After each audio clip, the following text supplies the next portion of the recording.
The Scream franchise has done a tremendous job, at least by the standards of horror movies, of maintaining a relatively consistent quality throughout its releases of 5 films and counting. The only 2 objections that the fandom might have with this statement is, 1, the 3rd installment is a terrible movie, which is something I've made argument against in several of my analysis videos on the Scream franchise. And 2, the original is undoubtedly the best, something I wholeheartedly agree with. Not only is the first film undoubtedly the best, but I'd also go on to claim that the first 13 minutes with Drew Barrymore is easily the best scene of the entire series.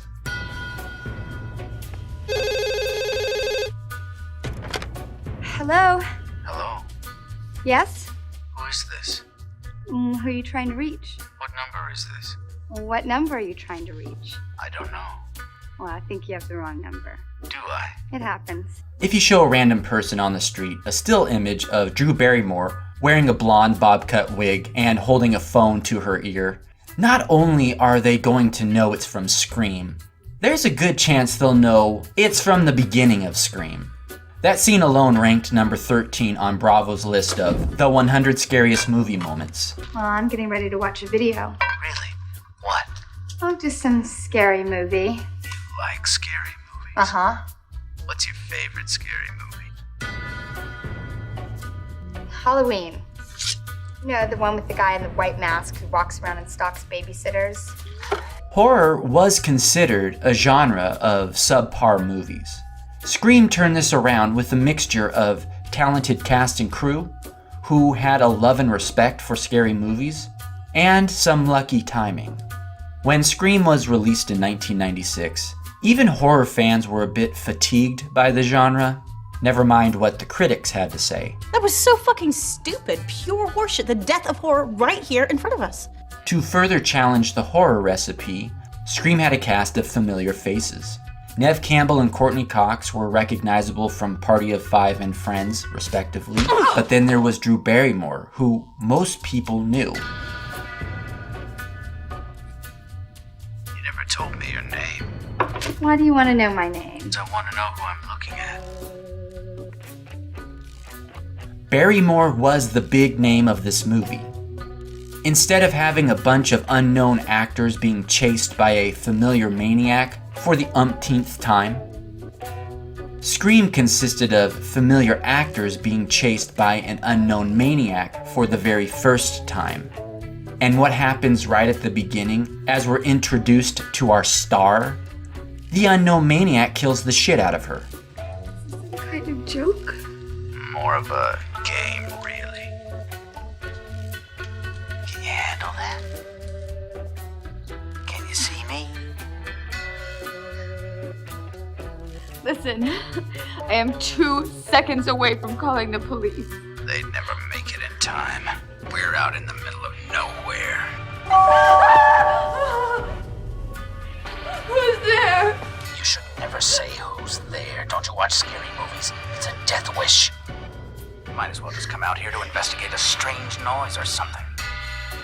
The immediate death of Casey wasn't just shocking due to how early they offed Barrymore, the one person everyone expected to see by the end of the movie. It was also gruesome by the standards of 1996 that director Wes Craven was forced to censor 3 different things in that one scene, or else face the punishment of an NC-17. A rating that basically guts a movie's chances of being successful, due to theaters being less willing to screen an NC-17 movie to avoid minors sneaking in, which in turn causes a much narrower audience, not to mention the incorrect but widespread assumption that NC-17 movies are pornographic. Nice solid R rating on our way to an NC-17. You've had your fun now, so I think you better just leave or else. Or else what? Or else my boyfriend will be here any second and he'll be pissed when he finds out.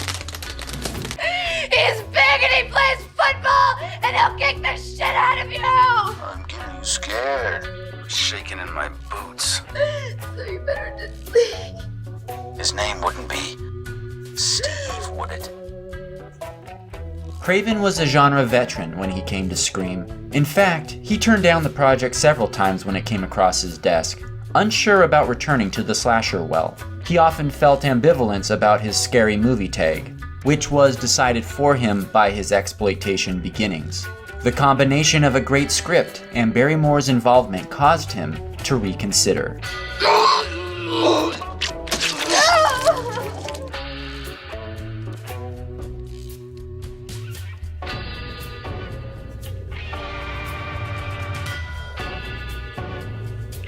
Though the franchise is a self-referential satire, at least in part, there's no doubting that the opening of Scream is straight-ahead terror. It is a culmination of its director's entire career.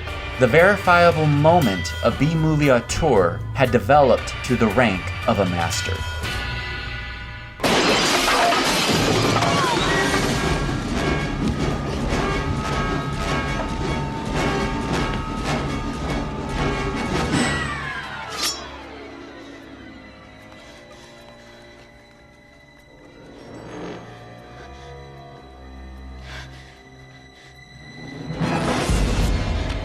Horror films tend to have bad acting. That's not necessarily an insult. In a lot of ways, horror fans celebrate that. It kind of gives these films a charm. But Barrymore's acting is so on point. She had told Craven about an article she read regarding a dog being lit on fire by its owner. This act of cruelty is obviously disgusting and sad at the same time, but in the perspective of any dog, their owner is their world, and your one and only love and purpose for existing sets you on fire while you're alive. It's absolutely the worst betrayal from one living creature to another. Craven would help Barrymore cry by telling her that he's lighting a lighter. It is perhaps appropriate that Craven himself is behind the mask for Ghostface's first big close-up.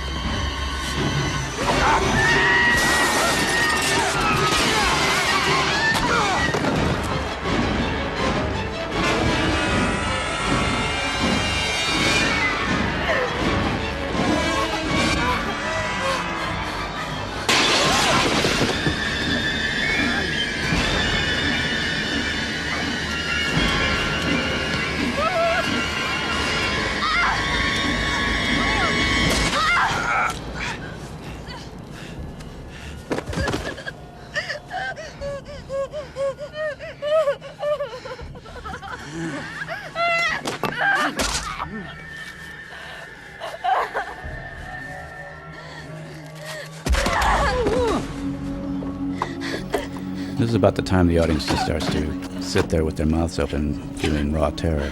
Because at first you think, well, the idea is that her boyfriend got killed, but it's Drew Barrymore, so she's going to live. She's going to make it. Right. And here she goes. She's still alive. She's still trucking. Then maybe she'll be discovered by her parents. Oh, no, I'm too busy talking about the flowers and the fish at dinner. Jesus. And then there he is. So it's kind of a little added moment. I just said, let's have her pull his mask off, and just stare like she knows who it is, but she doesn't say. Casey.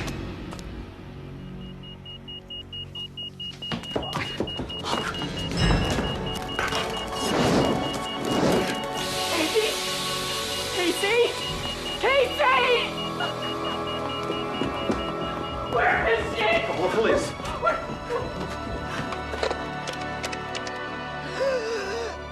Casey!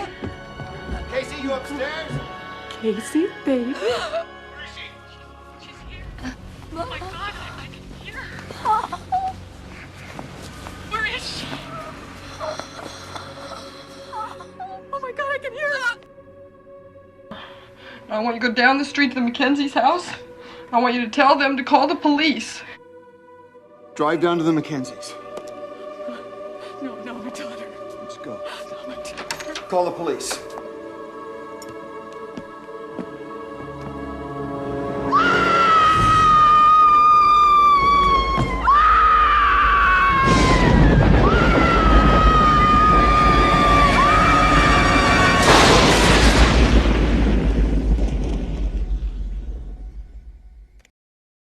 The Scream series does many things well, and a lot of it can be observed in the franchise's first scene alone. Aside from the brutal kills and successful scares, Scream also does a much better job than other horror movies of establishing sympathetic characters, and it's noticeable in the first character we ever meet, Casey. While the action and dialogue that screenwriter Kevin Williamson put on paper is near perfect, especially in this scene, the near impossible task of balancing comedy and horror was accomplished through a collaborative effort. Casey Becker is quickly established to not be your typical two-dimensional blonde bimbo. Hello? I'm sorry, I guess I dialed the wrong number. So why'd you dial it again? To apologize. She's not timid. Right as she thinks that voice on the other end is trying to hit on her, she replies, They've got 900 numbers for that. See ya. A little over a minute into the movie, the killer calls back a third time. Hello? Why don't you want to talk to me? Who is this? You tell me your name, I'll tell you mine. I don't think so. What's that noise? Popcorn. You making popcorn? Uh-huh. I only eat popcorn at the movies. When watching scary movies, the audience tends to think, "Don't pick up the phone, dummy." Because most people in real life wouldn't pick up the phone if they kept getting calls from a creep. Either ignore it when it rings, or just simply unplug the phone. Bitch, hang the phone up and star 69 his ass. Damn. Scream, on the other hand, doesn't allow the audience to suspend disbelief so easily, because the voice on the other end is kind of charismatic and, dare I say, gentle and vulnerable at first. For example, he's quick to apologize to Casey for dialing the wrong number. It's believable that anyone might be enticed to carry on a conversation slightly longer than usual in that specific scenario if they didn't know what was going to come next. What the audience learns later, and what makes this scene even more brilliant and believable in hindsight, is that the voice on the other end is likely Casey's ex-boyfriend Stu Mocker. So he knows how to lure and flirt with her. She's not actually talking to a stranger at all, and she subconsciously lowers her guard. Hey, Stu, didn't you used to date Casey? Yeah, for like 2 seconds. Before she dumped him for Steve. I thought you dumped her for me. I did, he's full of shit. And are the police aware that you dated the victim? Hey, what are you saying? That I killed her? It would certainly improve your high school kill. Stu was with me last night, okay? Yeah, it was. Was that before or after he sliced and diced? As Casey and Ghostface's conversation unravels, we get into a lot of tongue-in-cheek humor that the series is known for. Casey is a movie buff, a horror geek no less. She says her favorite movie is Halloween, a classic with countless similarities to Scream. There's no doubt Williamson took inspiration from it. Casey also guesses Ghostface's favorite scary movie is A Nightmare on Elm Street, which was also directed by Wes Craven. Nightmare on Elm Street. Is that the one where the guy had knives for fingers? Yeah, Freddy Krueger. Freddy, that's right. I like that movie. It was scary. Wow, well, the first one was, but the rest sucked. Craven thought about taking this line out because he was afraid it'd make him look like an egomaniac to suggest his Nightmare on Elm Street was the only good Freddy Krueger movie. But then he remembered that he directed New Nightmare and decided to leave the line in. There's a lot of that 6 degrees in Scream, except it's with other horror movies instead of Kevin Bacon. A reference later in the movie that ties back to the opening scene is when a customer walks up to Randy Meeks in the video store and asks where to find The Howling. What's that werewolf movie with E.T.'s mom in it? The Howling, horror, straight ahead. Okay, thanks. Drew Barrymore became famous from being in E.T. And the woman who plays the mom in E.T. is Dee Wallace, who, yes, was in The Howling, but was also in Cujo, which actually was filmed directly across the street from where Casey Becker's house was filmed. So, Scream isn't just about referencing horror movies, but it also incorporates the actual cast, crew, and filming locations of these classic films. Name the killer in Friday the 13th. Jason! Jason! Jason! I'm sorry. That's the wrong answer. No, it's not. No, it's not. It was Jason. Afraid not. No way. Listen, it was Jason. I saw that movie 20 goddamn times. Then you should know Jason's mother, Mrs. Voorhees, was the original killer. Jason didn't show up until the sequel. As excellent as Barrymore was, she was only limited to bringing Casey Becker to life as a person, which she accomplished masterfully. But what the presence of her parents do is bring Casey to life as a daughter. Parents would rather themselves die than their child, and the audience knows this. They might not be thinking about it in those terms while watching the movie. The viewer doesn't need to make an effort at laughing, crying, or being scared. That's all done through the collaboration of the director, screenwriter, and actors. So the audience subconsciously realizes that what these parents are going through in this scene is worse than dying. It's like our faces are being rubbed in it, which makes for great horror. Upon first viewing, the audience doesn't know what to expect next, and upon replay, you're hooked in again, even though you know everything that happens. A sign of a true masterpiece.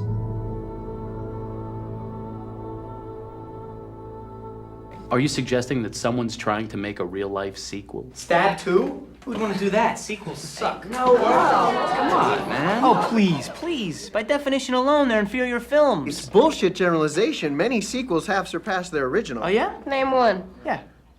Aliens. Far better than the first. Yeah, well, there's no accounting for taste. Thank you, Ridley Scott rules. Name another. No. Aliens is a classic, okay? Get away from her, you bitch. I believe the line is stay away from her, you bitch. It's film class, right?